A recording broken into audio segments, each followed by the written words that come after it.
2047 నాటికి భారత్ను అభివృద్ధి చెందిన దేశంగా మార్చటమే లక్ష్యమన్న మోదీ, నల్లధనాన్ని నివారించేందుకే ఎలక్టోరల్ బాండ్స్ తెచ్చామన్న ప్రధాని. నారాయణపేటలో కాంగ్రెస్ జనజాతర సభ, రైతుల రుణమాఫీ విషయంలో వెనక్కి తగ్గేదే లేదన్న రేవంత్ రెడ్డి. బీజేపీ కార్యాలయంలో కిషన్ రెడ్డి రైతు దీక్ష, రైతులకు ఏ కష్టమొచ్చినా పార్టీ ఆఫీసుకు ఫిర్యాదు చేయాలని సూచన. జోగులాంబ గద్వాల జిల్లాలో జలదీక్షలో పాల్గొన్న హరీష్ రావు, సీఎం రేవంత్ రెడ్డి పరిపాలనను గాలికి వదిలివేశారని విమర్శ. ఎన్నికల నిర్వహణపై తెలంగాణ, ఏపీ సీఎస్ల సమావేశం, పోలింగ్ పూర్తయ్యే వరకు మరింత సమన్వయంతో పనిచేయాలని నిర్ణయం. మద్యం కేసులో ఎమ్మెల్సీ కవిత జ్యుడిషియల్ కస్టడీ పొడిగింపు, ఈ నెల 23 వరకు కస్టడీ విధించిన రౌస్ ఎవెన్యూ కోర్టు.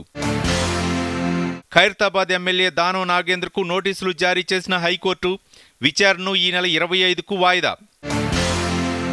ధాన్యానికి గిట్టుబాటు ధర అందిస్తామన్న మంత్రి తుమ్మల నాగేశ్వరరావు, ఎన్నికల కమిషన్ అనుమతిస్తే నష్టపోయిన రైతులకు పరిహారం అందజేస్తామని వెల్లడి.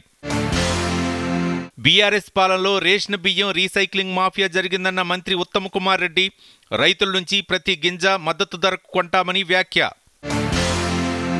వికసిత్ భారత్ను విశ్వవిద్యాలయాలు సాకారం చేయాలన్న గవర్నర్ సిపి రాధాకృష్ణన్, దేశాభివృద్ధిలో విద్యారంగం కీలక పాత్ర పోషిస్తుందని వ్యాఖ్య.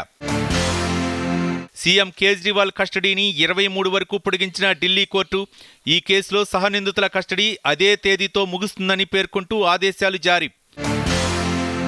ఎలక్టోరల్ బాండ్తో పారదర్శకత పెరుగుతుందన్న ప్రధానమంత్రి, దీనిని విమర్శించే వాళ్లు పశ్చాత్తాపడతారని వ్యాఖ్య. దేశంలో ఉమ్మడి పౌరస్మృతి అమలుకు బీజేపీ కట్టుబడి ఉందన్న కేంద్ర మంత్రి పీయూష్ గోయల్, మూడోసారి అధికారంలోకి వచ్చిన తర్వాత అమలు చేస్తామని వెల్లడి. ఈ ఏడాది సాధారణం కన్నా ఎక్కువ వర్షాలు, భారత వాతావరణ శాఖ వెల్లడి. ఐపీఎల్ చరిత్రలో అత్యధిక పరుగులు చేసిన సన్ రైజర్స్ హైదరాబాద్, 25 పరుగుల తేడాతో బెంగళూరుపై ఘన విజయం.